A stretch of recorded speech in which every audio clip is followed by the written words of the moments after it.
Hey there, ladies and gentlemen. Welcome back for the Week 6 edition of the RosterWatch.com TradeCast. My name is Byron Lambert, and I thank you for joining me each and every week of the season as we break down the fantasy football trade market. And guys, it's a fantastic trade market for Week 6, so let's go ahead and dive right in. By now, you guys understand what we're doing at this juncture of the season. If we're a winning team, if we have a stacked bench, we're consolidating right now. And we're doing that in order to improve our roster from the top to the bottom, our starting lineup, our bench, everywhere we can improve, we're looking to improve. And by engaging these consolidation trades, we will be liberating roster spots that we can use for more really important waiver claims. And as we do this, we'll continue to recycle this process time and time again throughout the early and middle portion of the season. And by doing this, we will slowly but surely continue building more competitive rosters. Of course, if you are a struggling team or a losing team and you've identified that the reason you're struggling currently is because you are not fielding the most competitive starting lineup every week, maybe because you have a couple of holes that you're having trouble filling every week. I mean, that's a common problem right now. There's been a lot of injuries. There's been a lot of stuff up in the air with COVID. And there was a lot of unknowns even before the season. So you may be still in recovery mode, trying to get on the right side of the ledger at this point. And there's nothing wrong with that. If you need to liquidate one of your best players in order to fill some holes in your starting lineup with good players who have good matchups this week that can help you win now, that's certainly a technique that you should be utilizing right now until you get on the right side of things, and then you can get into consolidation mode, which is eventually where we all want to be. We're also doing one-for-one roster balancing trades. We talked about this a little bit last week. These are one-for-one interpositional trades. So this is a situation where maybe you're really deep at wide receiver, but you're short at running back. Take one of your wide receivers, go trade for a running back of equal value, or hopefully a buy low running back, maybe one we'll discuss today that you think you're getting a good deal on. And that's a good way to balance your roster. And that can be important also in terms of just fielding your most competitive starting lineup every week, which is ultimately the number one mandate of the season, is attempting to win now. Of course, through this process, through the nexus with the waiver wire process, we will be accumulating a cartoonish amount of talent on our benches, on our starting lineups between now and the end of the season, and then we will, at the strategic time, leverage all of that for the most nuclear playoff roster that any of you guys have ever seen. Just so stick with us here every week of the season, and we'll walk you through that until we are just armed up for a big nuclear arms race in our fantasy football playoffs. I'll tell you another variation of these trades that maybe we'll go ahead and introduce today. We usually talk about doing consolidation trades, a 2-for-1 trade. That's where we take two of our players and we trade them off for one better player in return, meanwhile liberating a roster spot that we can use for waivers. When we talk about liquidating as a struggling team in order to become more competitive, that's typically when we're talking about taking one of our best players and liquidating them for two good players with good matchups in return that can help us win right now, preferably guys that we're buying low on. And so what I'd like to introduce is maybe a more robust version of that. It's a little bit more complicated sometimes, but you'll see these come up and you'll find that these are oftentimes more appropriate or can be appropriate depending on the situation with your roster and the other party's roster and what your aims and goals are. So a slightly expanded version of the consolidation or liquidation trade that's typically a 2-for-1 or a 1-for-2 is the 2-for-3 or the 3-for-2. So typically a consolidation trade is 2-for-1. Guys, we can also expand that out where we do a 3-for-2. That's also a consolidation.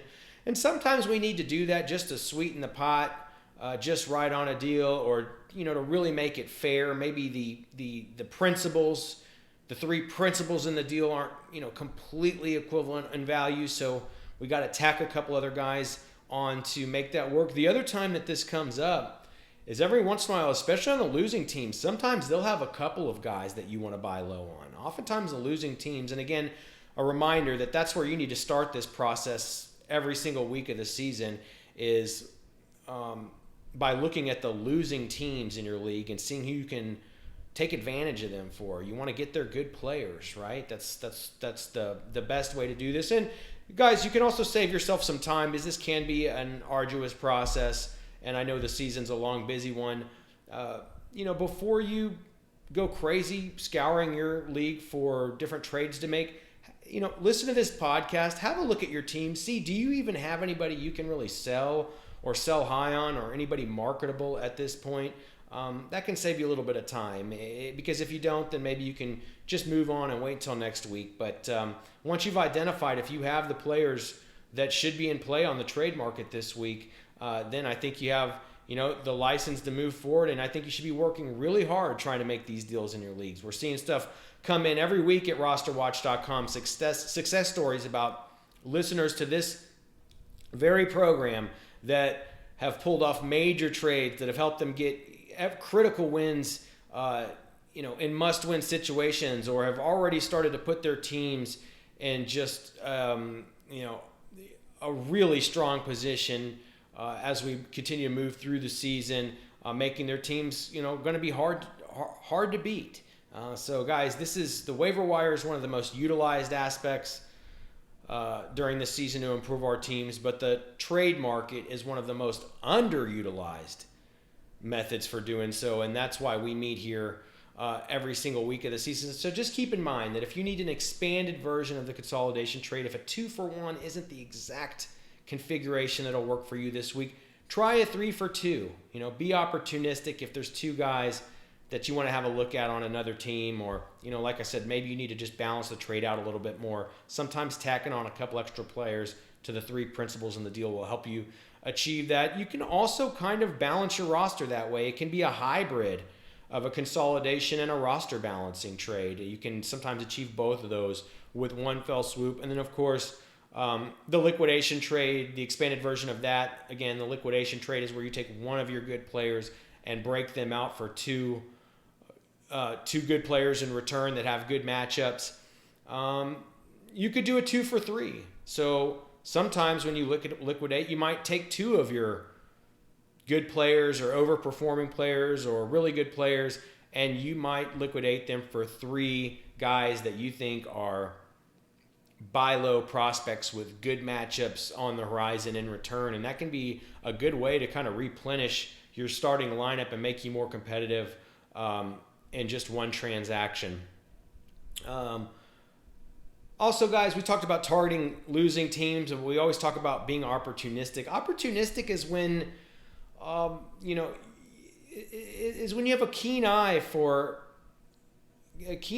opportunities that you can leverage out there that maybe others aren't taking a look for. It's also being opportunistic is also when you're not spending a lot of energy and you're letting things kind of come to you. I mean, that's the way, you're not having to over manufacture a trade idea. You're seeing what's available and you're kind of letting it come to you. That's what being opportunistic is. And this week, a great example of that would be seek out the Dak Prescott owner in your league. See what the situation with his team and his roster is. There may or may not be anything there that you can do, but that's clearly a team that could be in some peril right now. And I know some of you guys roster two good quarterbacks. We see it all the time over on the site, RosterWatch.com. What do you do with those guys?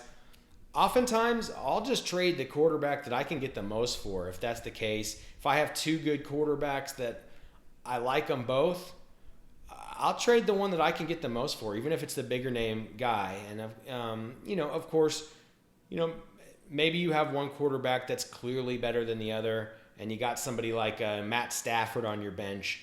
Still, it's nice to have him on your bench, especially during this year of COVID. But if there's a Dak Prescott team in your league who's in real jeopardy because of this loss, I think you go to him and you see what you might be able to get done.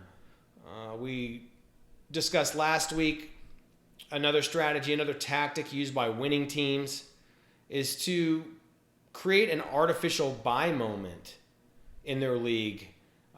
With the struggling teams, who roster marquee players that are on bye, that are going into a bye. And what do I mean by that? Well, there's players who aren't necessarily a buy low because maybe they haven't been underperforming.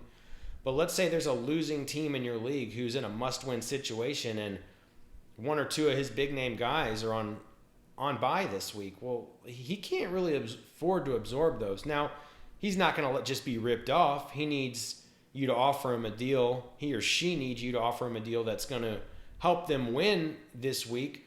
But look, that's something we should be willing to do if we're going after the big-name players. And week 6 is where we're starting to get pretty heavy bye weeks starting to roll in. We've got the Raiders, the Saints, the Chargers, and the Seahawks all on buys this week. So this is going to be a more prevalent issue. There's going to be more opportunity around this on the trade market in our leagues this week than we've seen to date. And I mean, think about it. There's some good players on the Raiders. You got Ruggs, you got Waller, you got Jacobs. On the Saints, it's going to be hard to pry Kamara away. Probably his owners are winning at this point because he's been off to such a good start. But who knows? Maybe the Michael Thomas owner isn't in as good of shape. The Chargers, Keenan Allen's back. It doesn't sound too serious. It sounds like it's back spasms. He'll probably be back after the bye, but it's exactly that. The Chargers are going into a bye. Maybe you can pick somebody off for Keenan Allen in that situation. The Seahawks, I think Tyler Lockett is a prime bye candidate this week heading into the bye if you're a winning team operating from a position of luxury that has the assets that it's no skin off your back to make a deal like that for a player on bye. We'll talk more about that at length. Obviously got Chris Carson, DK Metcalf on the Seahawks. So a lot of really big name guys you might be able to go after that are ordinarily would be unavailable, but potentially if it's a struggling team in your league, that bye is a real problem for them. And again, maybe you can create an artificial moment here. I'll certainly be looking at it in my leagues, and I think that you should too. All right, ladies and gentlemen, let's get into the trade targets for the Week 6 fantasy football trade market. Again, my name's Byron Lambert right here on the RosterWatch.com TradeCast. And let's begin with our sell high targets this week. We'll start at the wide receiver position.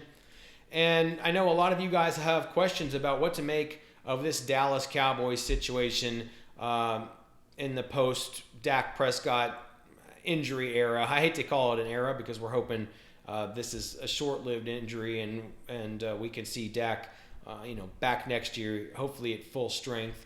But I do think this, it brings up a situation if you're an owner of any of the Cowboys wide receivers. What do you make of these guys the rest of the way with Andy Dalton coming in? What can you expect moving forward? I think we all expect Zeke to get an increase in touches, an increase in workload because of the Dak Prescott injury. So I don't think we're really too concerned with them. I think we're more keyed in on what do we do with the big name wide receivers of the Dallas Cowboys. Can we continue to rely on them? Do we just have to expect it's going to be a decrease in production and live with it? Or maybe is there something more creative we can do? Well, guys, it's going to depend on the circumstances in your league, but we're sure as hell going to try. And we're going to consider selling high on CeeDee Lamb and Amari Cooper this week.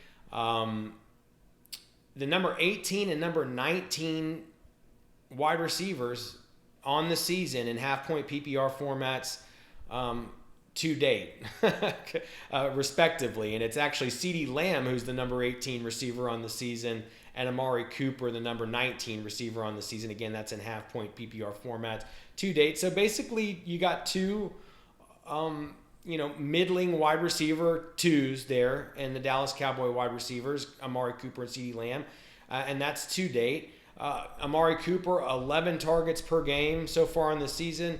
Now, CeeDee Lamb, only 8 targets per game on the season to date. Neither of them has been touchdown dependent. As a matter of fact, Amari Cooper has almost been touchdown deficient with only 1 score on the season. And, I'm not sure that's really going to improve with Andy Dalton at the helm now. We have concerns about the offensive line in Dallas. And, of course, there's just a lot of good players on offense there. So I just think it's hard to expect that Andy Dalton is going to be able to pepper each and every one of these guys. It's a little bit of a cannibalistic situation.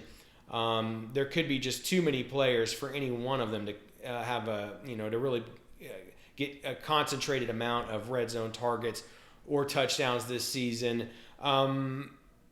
It's Lamb with 10.83 yards per target versus Amari Cooper, only 7.71 yards per target so far in the season. Really, Cooper is one of the most inefficient wide receivers in terms of yards per target to date on the season, especially of like the high volume guys, 11 targets per game. Amari Cooper, very volume based wide receiver, but he's been a target hog. He's right at the top of the leagues, whereas CeeDee Lamb at 10.83 yards per target.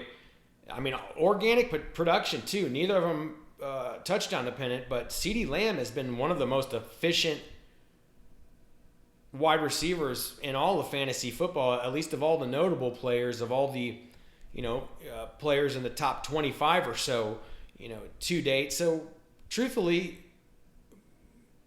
those characteristics of both of their profiles concern me a little bit with Andy Dalton coming in.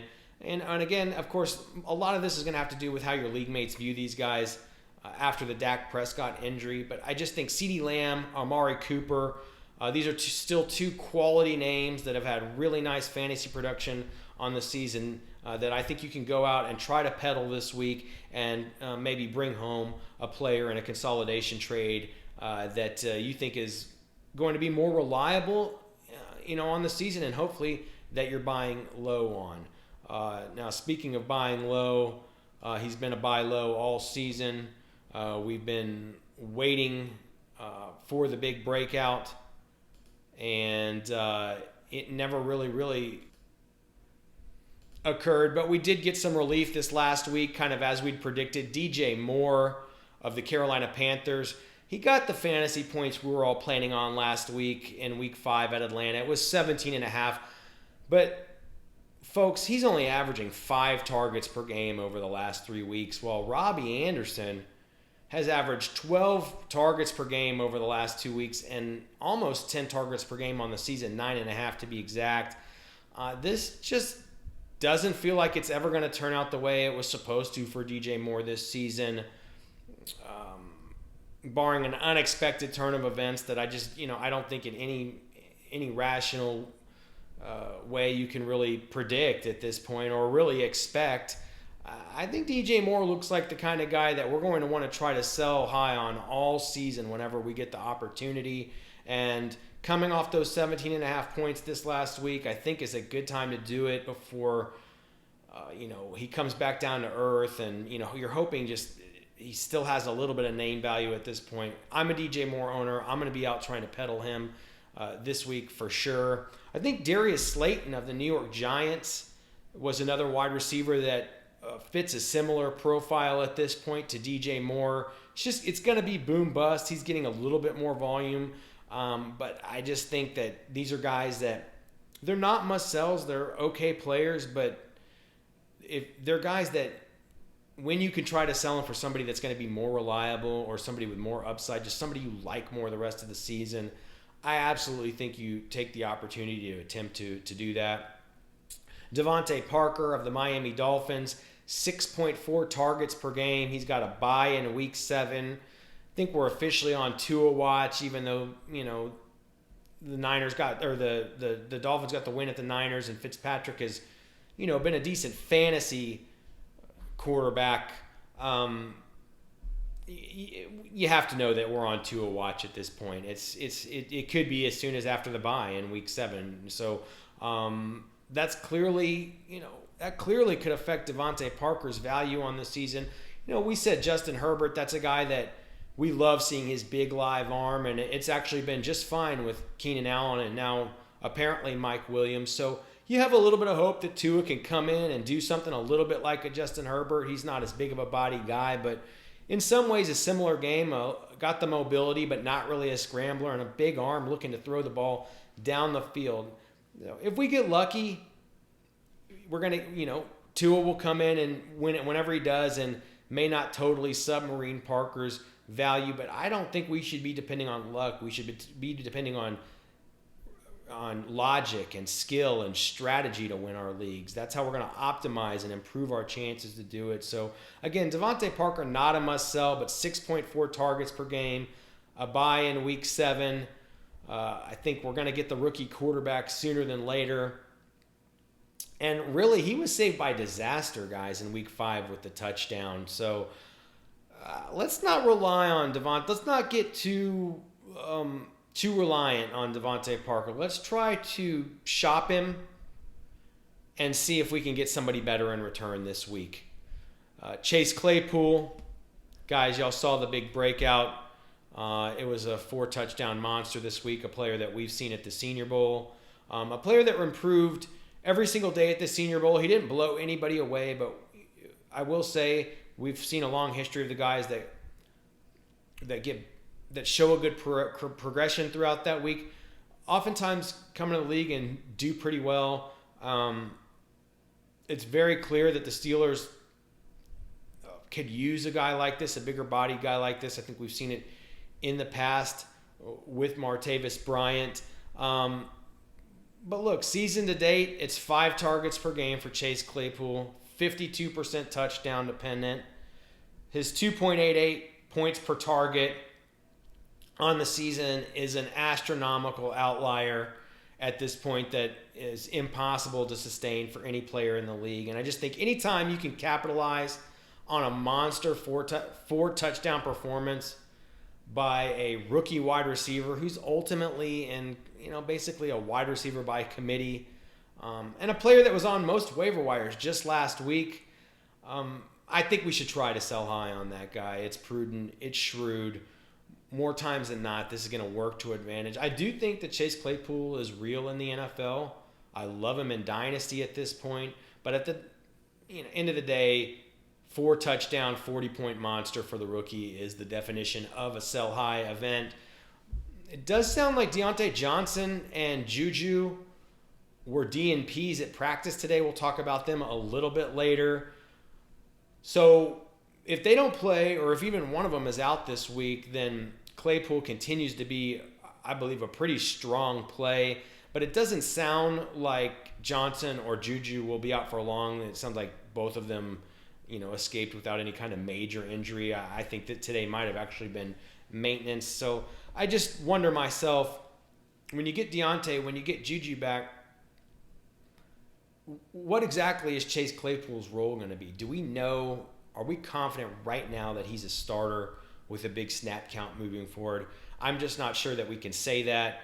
We got a pretty good glimpse prior to last week of what the team would like to do, and I don't think we're ready to just throw all that out the window, quite yet. So Chase Claypool, what a great waiver wire pickup. You feel like an absolute king if you own him at this point, but I just think smart players are packaging him up with his value at a season high at this point, an all-time high for the rookie. And you see if maybe he's the type of player you could throw into a deal that'll put you over the top, for one single player that you like better in return.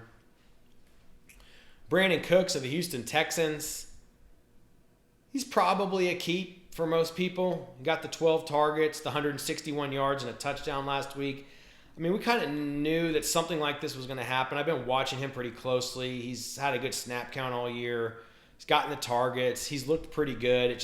I don't think there was any chemistry with Deshaun Watson yet. So this could potentially be the kind of game that builds a significant amount of trust for Watson that will make Cooks relevant, the rest of the year. And look, minus the week 8 bye, Brandon Cooks has an awesome schedule until week 13. So for most people, I think he's probably a keep, but we're talking about these guys who busted out of nowhere with the big games this last week in week 5. Brandon Cooks is one of them, and he's certainly not a must-keep guy. Like, I think there's some things to like here about where we're headed with Cooks, but if I can use him with since he's had a little bit of polish on his reputation this last week, if I can use him to trade up for somebody I like better in return, I'm not married to him.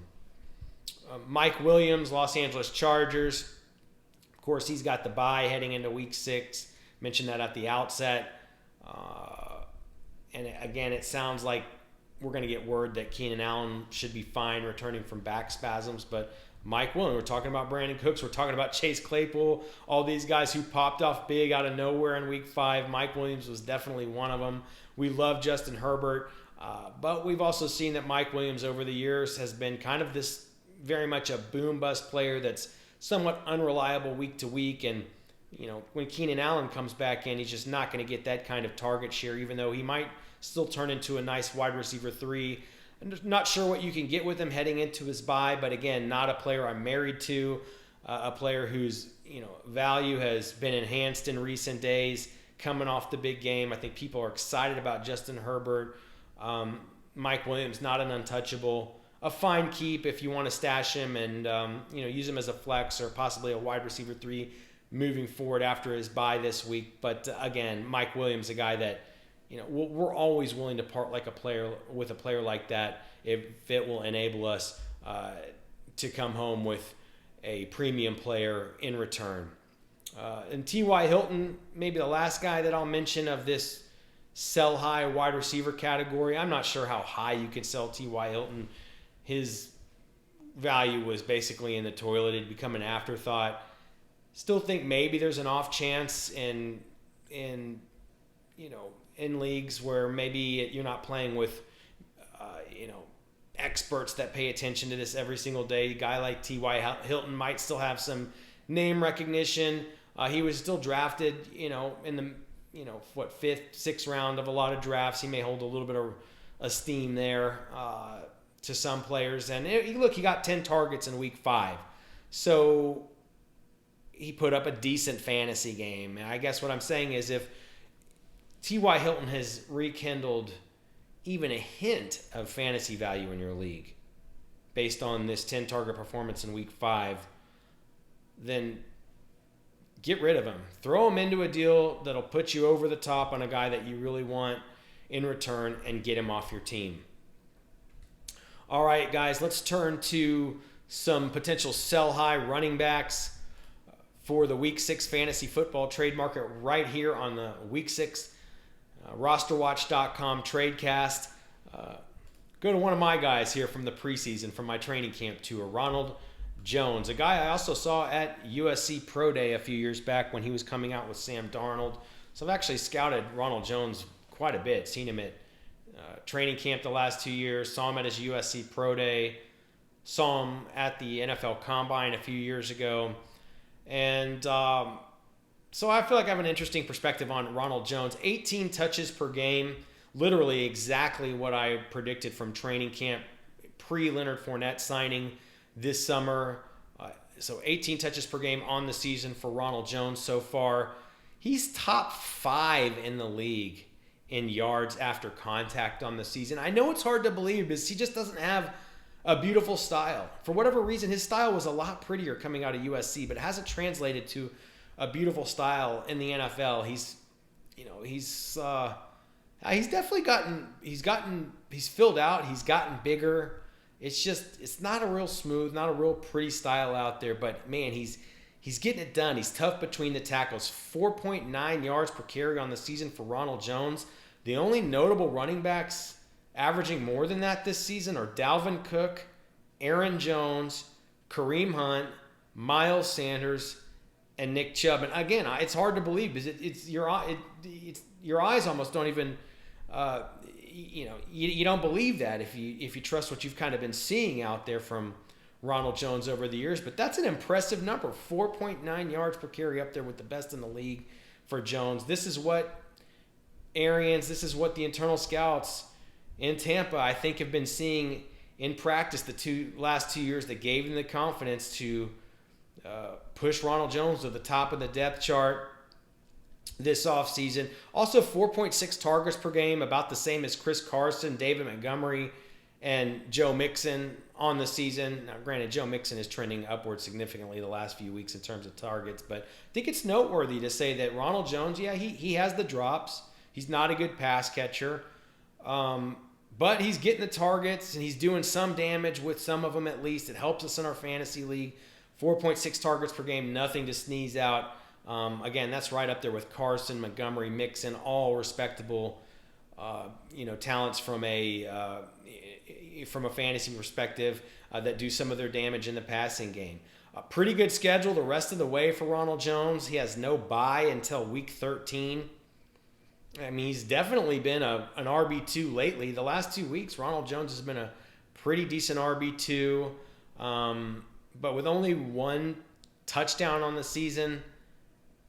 If you look at a big picture, Ronald Jones has really been more of a good RB3.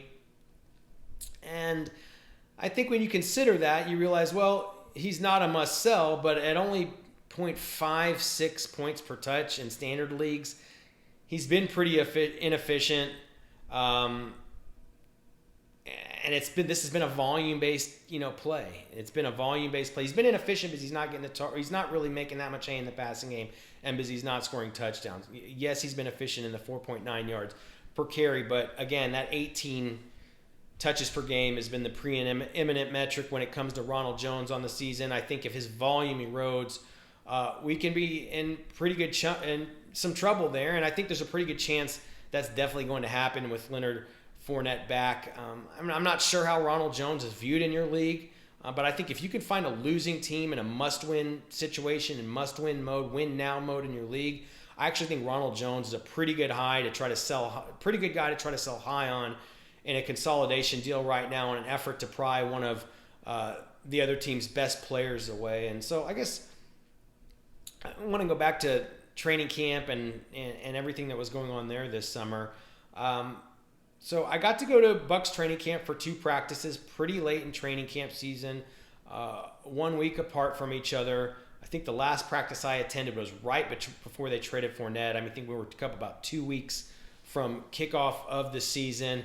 And, what I told you guys is Ronald Jones, to some extent by default, because it was a pitiful depth chart behind him, was the clear lead back for the Tom Brady-led Tampa Bay Buccaneers and what was going to be a pretty good offense this year, when healthy, and, once they kind of built their chemistry, is he was getting 90% of the first team snaps, while I was there. And basically what we predicted was that begrudgingly, based on that type of volume, you would be able to utilize Ronald Jones as an RB2 at the outset of the season, but that ultimately this was a player who would devolve to a flex over the course of the season. At that time, we thought it would probably be Keyshawn Vaughn that might be able to begin, getting a little bit more involved. And, the other thing we told you was that we would need to watch out for the Bucs going after somebody like Devontae Freeman, because it just didn't make sense that they would go into the season with so many hopes riding on Tom Brady and have no depth behind Ronald Jones, even if they were, planning on giving him, the lead in the committee or in the backfield. And, that was another reason that we were kind of hesitant to crown Ronald Jones as a good RB2 on the season. We kind of always said, look, this thing over time, he might be useful at the beginning of the year, which is going to be just fine, but you need to plan on this thing, devolving. And of course, I was at Jaguars camp for 2 days right during that same time period, and I basically broke the story that there was something up with Leonard Fournette at training camp. I'd been to 4 years worth of Jaguars training camp practices, and I'd seen Leonard Fournette every year, and I knew exactly what a Leonard Fournette practice looked like, and I knew something looked really, really fishy while I was there. He wasn't getting the same usage. Clearly, they had a committee in mind there in Jacksonville, and so we kind of sounded the alarm on that, but boy, it was a one-outer. There was no way anybody could have known. It was a total one-outer, a complete suck-out on Ronald Jones. 9 days before the season, Leonard Fournette gets cut and picked up by the Buccaneers. There was no way to know that. But fortunately for Jones owners, they've gotten almost what they thought they were going to get when they drafted him at the beginning of the season, because Fournette has, he's been hurt for a couple of weeks now, and, in the first week of the season, he was brand new to the team and, was being slowly integrated. So in essence, he basically hasn't been available, and we've gotten lucky as a Ronald Jones owner to still get, at least low-end RB2 production to this point. There's, in my opinion, no way that we can really plan on that. I'm a Ronald Jones owner myself, and you just have to ask yourself, like, how comfortable do you feel relying on this guy rest of the season? I do think there's a chance that Arians lets him keep going here and lets him keep the lead. It's going to be difficult for him to keep the 18 touches, and again, as his volume erodes, his production is going to erode significantly, especially doesn't look like the red zone guy. And then we've also got to bake in the idea that Leonard Fournette over time, I believe, still could take this job. It's far from guaranteed, as others have tried to tell you would happen immediately this season. I always knew that was folly, having become pretty intimate with actually both those players' situations. But we are at the point of the season now where I do believe you could start becoming more concerned about Leonard Fournette possibly taking this job over the long term. So when you bake all that in, when you bake in the 200-yard games the last few weeks for Ronald Jones, I think this is a good opportunity to examine, selling him high in your league and see if you can bring back a bigger fish that you feel is more reliable, maybe a guy that you feel has more upside that you're buying low on this week. I think it would be a good idea. A few more running backs that fit this mold of potential players that we could consider selling high on in an effort to bring home a more premium, a more elite fantasy football player this week. Daryl Henderson, the running back of the Los Angeles Rams. I mean, statistically, he's been a touchdown-dependent RB2 on the season to date. Way better than you ever planned. The production you've gotten, basically, he had fallen by the wayside pre-draft. But because he's gotten in the end zone on this team, he's somehow managed to produce as an RB2 at only 13 touches a game through the first 5 weeks of the season. Surprisingly for Henderson, who was a good pass catcher coming out of Memphis, that I expected to be utilized more in the passing game with the Rams, the targets really haven't been there for him either. So when you begin to consider that Daryl Henderson is a low target volume, 13 touch per game, touchdown dependent running back that's clearly in a committee, a three-headed committee, with Cam Akers, the rookie back in the fold, who they really like and actually looked pretty good in his first week back in week 5. Just think you have to be honest with yourself and recognize that Henderson is probably nothing more than a flex, big picture, rest of season. And it's going to be painful to own him because it will be difficult to pinpoint, aside from him just running away with this job, which could happen but looks unlikely based on everything we're talking about right here. It's going to be painful. It's going to be difficult to pinpoint when Daryl Henderson's going to have the big games, and it's going to be a little bit of a roller coaster. It's an RBBC. It's a running back by committee. It's a three-headed monster. It's going to be painful, guys, owning Daryl Henderson this year. Why do it to yourself? Throw him into a consolidation trade to improve your team with a better, more reliable player that you can sleep easier at night owning, that you can just, somebody that becomes maybe more of a must start for you.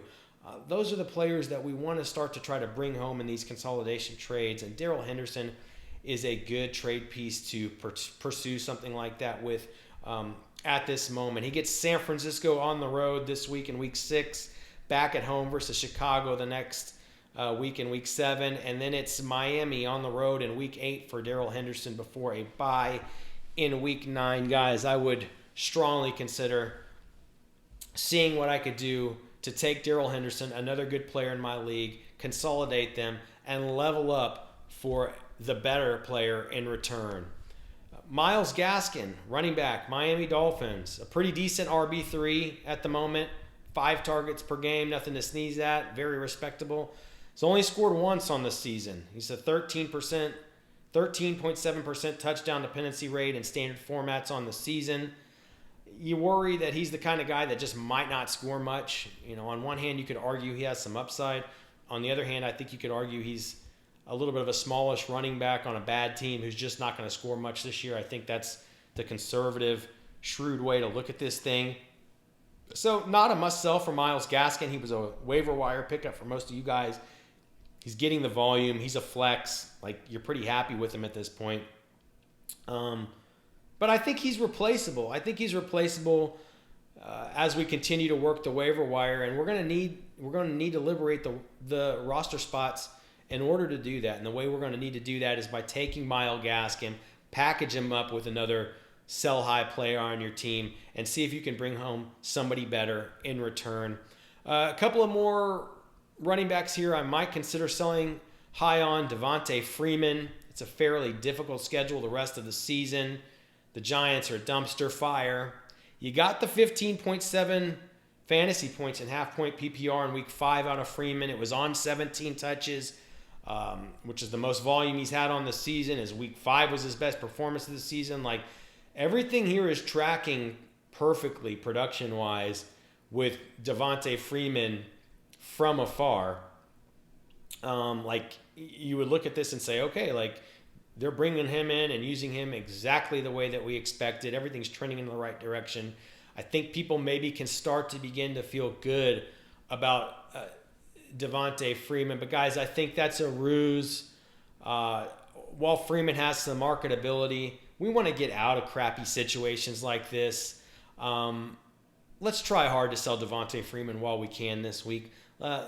Package him up with the Myles Gaskins, the Daryl Hendersons, the Ronald Jones, the Brandon Cooks, the Chase Claypools, the Devontae Parkers, the DJ Moores of the world, the CD Lambs. See what you can get done. I think there's something to be had there if you approach a struggling, losing team in your league who absolutely has to must win now and needs multiple players in return to fill out a more competitive lineup this week in order to put them in position to try to get on the right side of the win column. Last but not least, Jonathan Taylor. It's a pretty good schedule the rest of the way for the Colts rookie running back. He's got a bye in Week 7. It's 18 touches per game on the season for Taylor, 4 yards per carry. He's had double-digit fantasy points and half-point PPR formats in 4 out of his 5 games so far on the season. So, in the end, statistically, Jonathan Taylor looks like a solid RB2. Still, something just doesn't look quite right to me when I watch him, when I evaluate that situation. It's still a bit of a committee. I don't know if it's his short area burst. I don't know if it's his lateral agility. I don't know if it's his vision. I don't know if it's his footwork. I'm just not blown away with Jonathan Taylor at the moment. That said, I think he's a good hold. He's a fine hold. He's the future of the team. He's getting the volume. They got a great offensive line. But again, if you could use Jonathan Taylor as a tool to level up for a super or premier talent in fantasy football in return, I would absolutely consider it.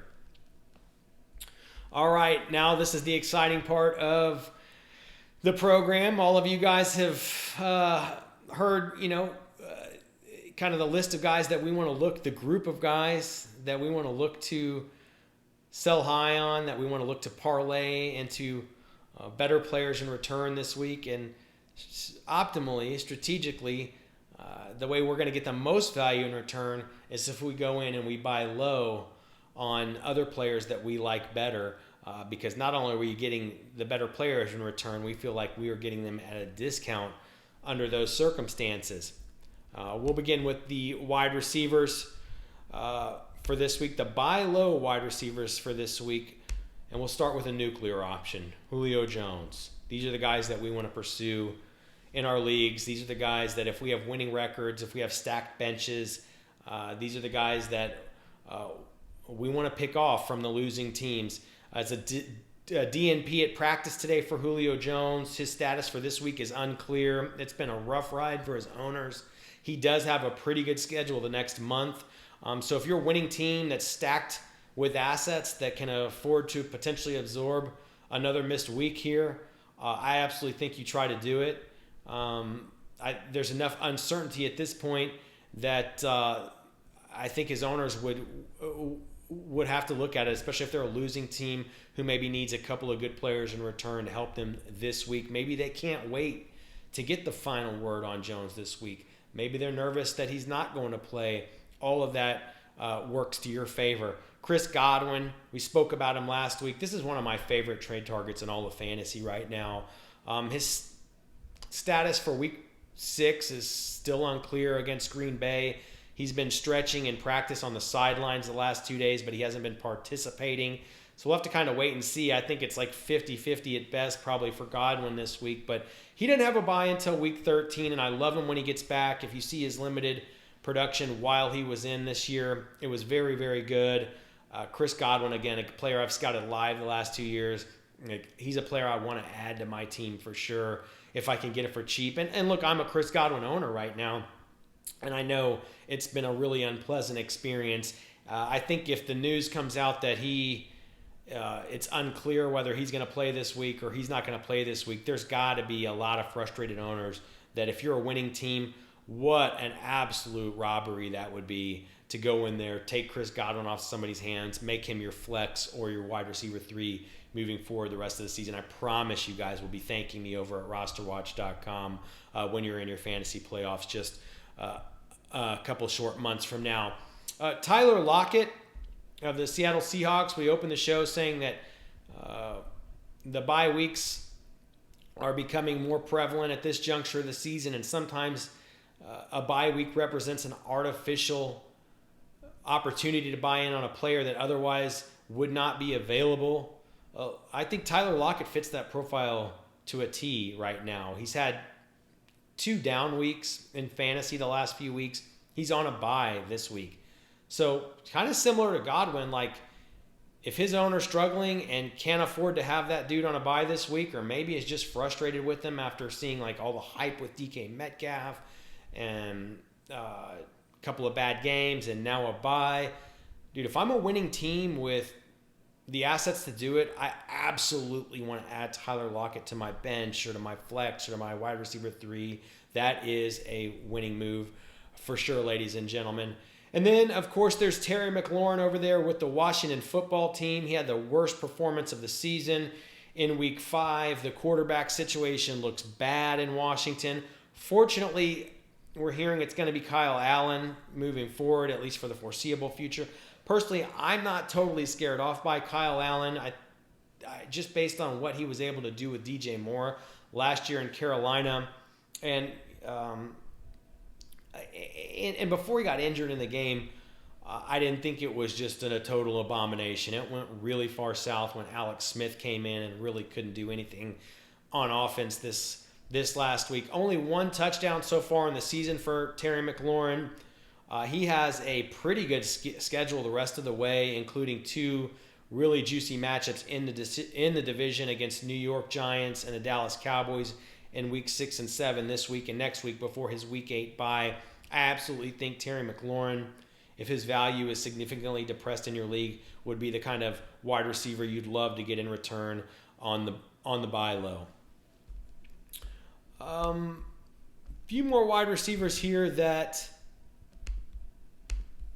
I'm not really that interested in actively pursuing at the moment, but I do think they are buy lows, and I potentially think they're the kind of guys that are becoming maybe just like throw-ins in a trade deal. Like somebody just wants to throw them into you to put a deal over the top. And oftentimes if we're liquidating, we're going to be the one receiving these throw-ins that put deals over the top, because people are going to have to quote-unquote overpay us to get the premium player off our hands that the other party is looking for. And, while I'm not thrilled about Juju Smith-Schuster or Deontay Johnson for that matter in Pittsburgh, it sounds like even though both of them are DNPs in practice today, neither of them have a major injury.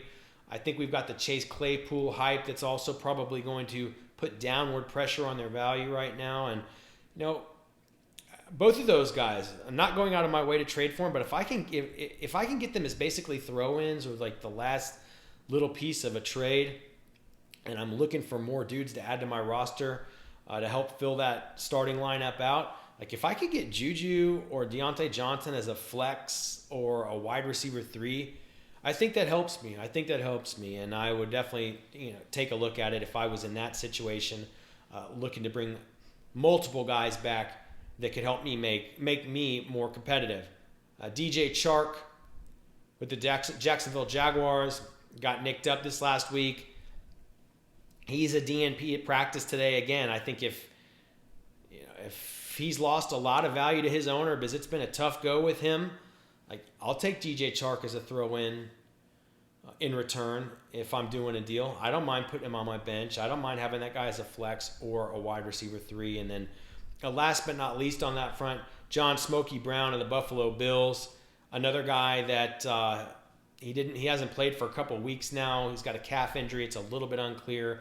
What we saw to begin the season was that Josh Allen likes him, and he was going to be a very serviceable fantasy player, a nice wide receiver 3.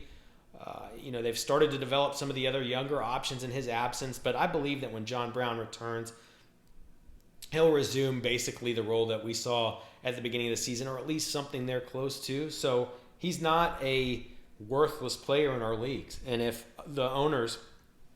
his owner in your league is beginning to view him that way, then we'll certainly take John Brown in return in a deal that we do and be quite happy about it.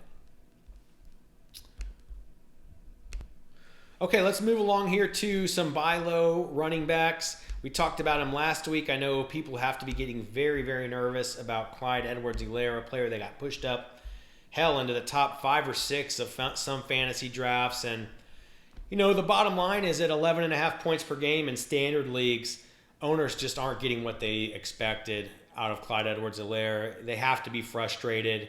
I think they might even fear a little bit at the moment that Le'Veon Bell could be brought in now that he's been cut by the Jets. Only 13 touches in Week 5 loss to the Raiders for Clyde Edwards-Hilaire. It was his worst fantasy game of the year. 3 of his last 4 performances have been below projection or suboptimal. 4.2 yards per carry, 5.4 targets per game. He did get 8 targets last week in the losing effort. I think that's maybe an important metric that got lost. 19.6 touches per game, but only 1 touchdown on the season for Clyde Edwards-Hilaire. You do worry that he has the profile of a guy who might not score a whole lot of touchdowns just based on his physical stature. But again, I think anytime you're connected to this Patrick Mahomes, Andy Reid, Kansas City Chiefs offense, and you're a good player, and you're their RB1, I'm willing to take my chances.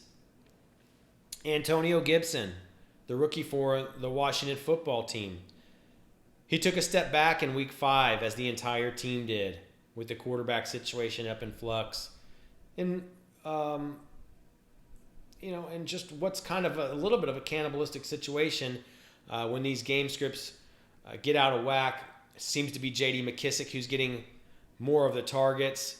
And ultimately, we're just not going to get what we hope for out of Gibson unless he starts to bite into that target share. And I think he's, to some extent, just going to go as this quarterback situation goes. At the moment, we should probably recognize Antonio Gibson as a good running back 3, still with quite a bit of upside on the season if they continue to integrate him more, which I believe they will. He's their future. And you would think the quarterback situation will stabilize a little bit at some point. It's just, it's total upheaval at the moment. Pretty good schedule the rest of the way for Antonio Gibson. I'll take my chances with him rest of the season if I can get him at the right price. I think he'd be a good guy to get in return in a liquidation deal. We just talked about DJ Chark or Juju or John Brown, getting those guys back in a liquidation deal. Hell, maybe even Terry McLaurin.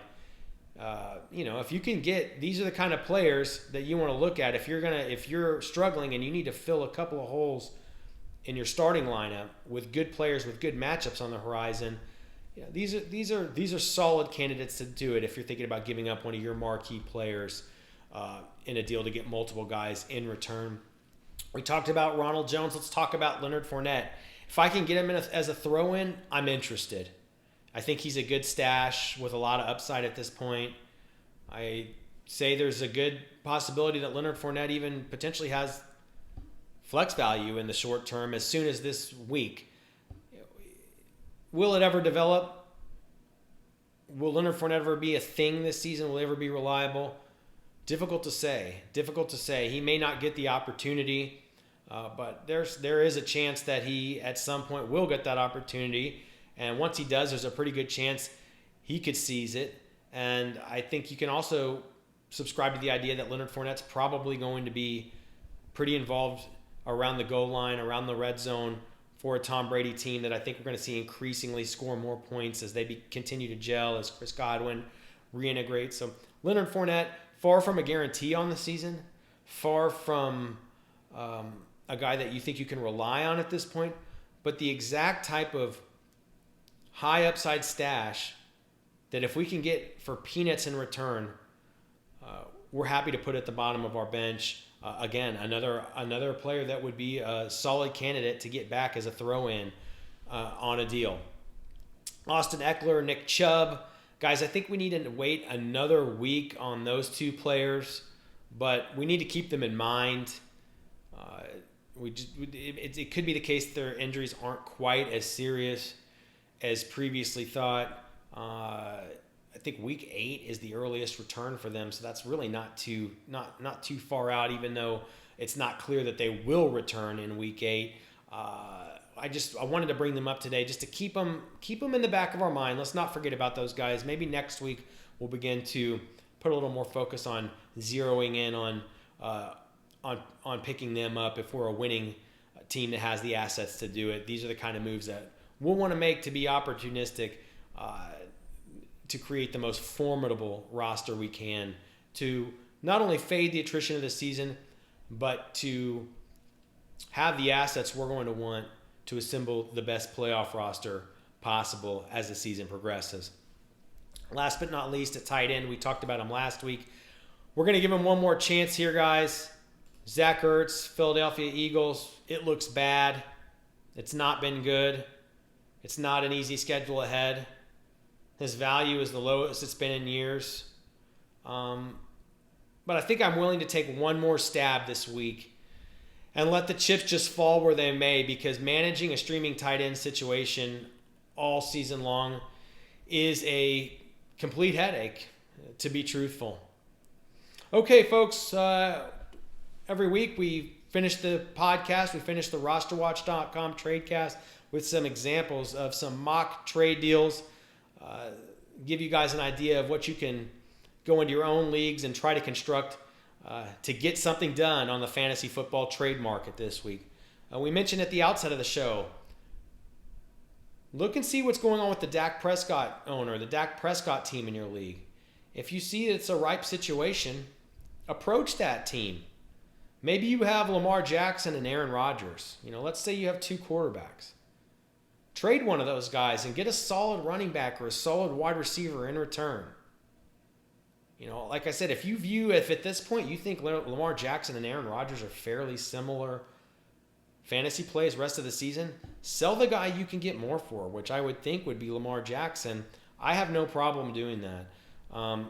If your backup is clearly worse than your starter, but still a guy that the Dak owner could use, then I think it makes sense to focus on trading that guy and seeing what you can get in return. But you should focus on getting a good skill player in return.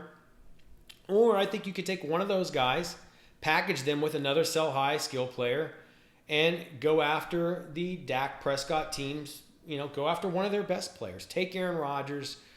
Take a sell-high guy. Maybe you've got maybe you've got a CD Lamb. Maybe you got a DJ Moore, a Devontae Parker. You got a Ronald Jones, a Daryl Henderson, a Myles Gaskin. Some of these dudes we talked about earlier in the show. Package them up with your backup quarterback.